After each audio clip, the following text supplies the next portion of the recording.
ons is hier so op nie Grady Park van Robertson.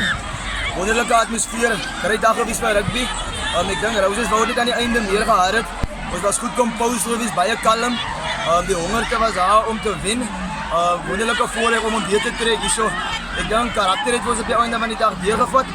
So ek voel, yes, it's a great feeling. Because as ek in ekstase, die emosie borrel oor, gemengde emosie, maar ons besef tog dat die goud is nog in die middel en ook nog niks bereik nie.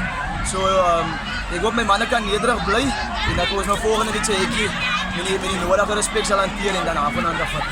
Boston volgende week thuis. Boston, onbekende factor.